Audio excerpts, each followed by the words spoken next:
Donc, il y a une animation, il faut que tu fasses play.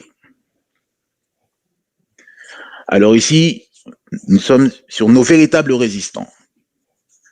Parce que, voilà, on a beaucoup de militants, on a beaucoup de grands guerriers à droite à gauche, certains même qui se permettent de tourner leur veste, de se définir kamites, puis de se définir musulmans ensuite, et ensuite de cracher sur les kamites. Bon. Et tout le monde continue à les idolâtrer. Bon, c'est des grands guerriers. On a plein de grands guerriers partout. Ok. Bon, nos véritables résistants, qui sont-ils? Nos véritables résistants. La communauté kamite a 25 ans, à 23 ans cette année. Il faut que tu reviennes sur le. T'as avancé. Mais voilà, reste sur cette slide. Ouais, il y a une animation à gauche, à droite qui doit apparaître encore. C'est Akama. Voilà. Ouais, Là, ça a été vite. Ouais, ça va vite. Tant pis, laisse là, juste avec le visage de notre chère maman.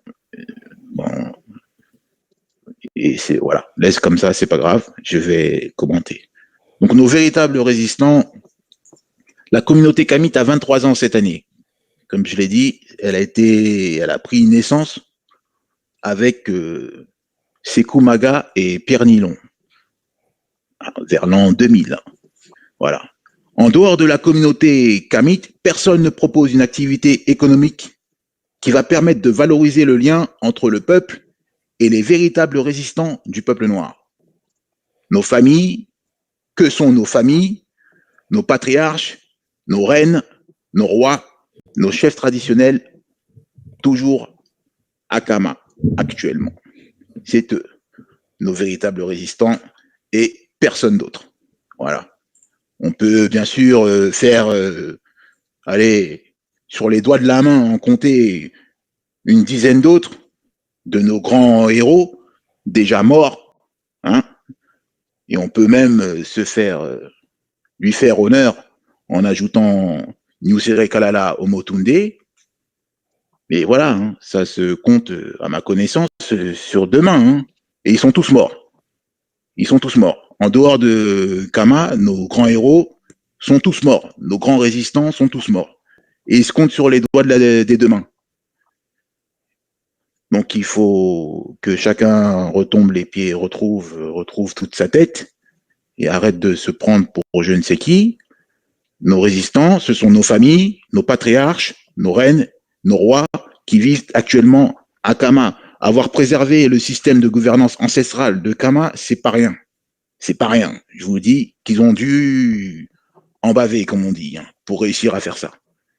D'ailleurs, certains disent que la plupart de nos chefs traditionnels, nos reines, nos rois sont des francs-maçons. D'autres disent qu'ils sont là alors qu'ils ont été mis en place par l'État, qu'il y a des problèmes d'héritage. Il y a énormément de problèmes, hein, autour de la royauté. Mais il faut reconnaître que ce qu'ils ont fait, c'est essentiel. C'est essentiel. Avoir préservé la royauté, c'est essentiel et ça prouve que la royauté a une force spéciale. Alors c'est là qu'il faut comprendre qu'est-ce que c'est la royauté. Qu'est-ce que c'est la royauté? C'est là qu'il faut comprendre que la royauté ne fait que représenter le caractère sacré du peuple. J'ai rencontré, on va le voir dans le dernier slide, un roi à Taméry, à la librairie Taméry. Un roi est venu le 15 avril dernier. Je ne savais pas, je suis arrivé par hasard pour mon dépôt-vente du livre. Il était là, il faisait une conférence. Il venait soutenir un projet de développement agricole que la communauté kamite soutient depuis le 25 avril. Donc le projet K, là, ce qu'on essaie de faire, nous, de développer une économie communautaire autour de la royauté, un roi qui ne me connaissait pas est venu nous demander de le faire, en fait.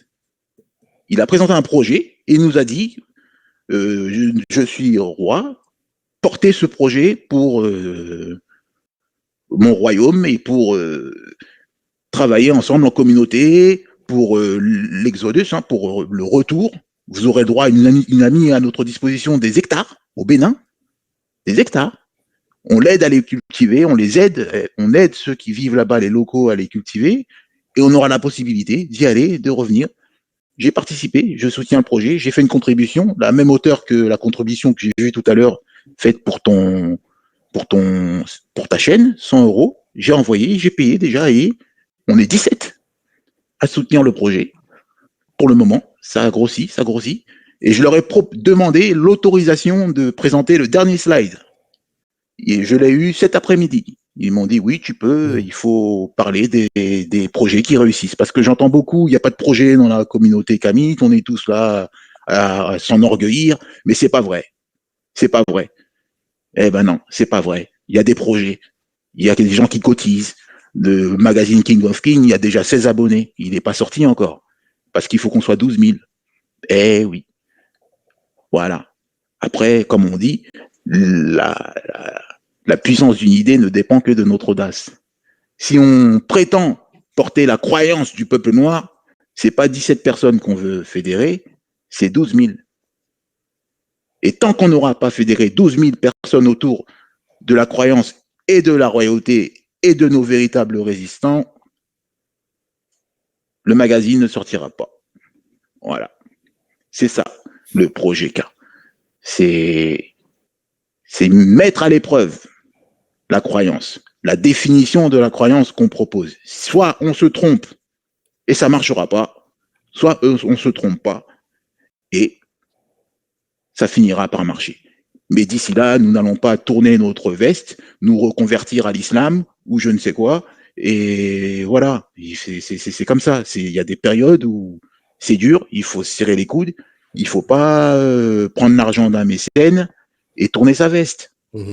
C'est pas des choses respectables à faire. Un bon entendeur. Donc, slide suivant, voilà. Réhabiliter, objectif du projet K, réhabiliter la dimension sacrée et la dimension royale, développer une activité économique communautaire jusqu'à l'union sacrée. Donc, je viens de le présenter.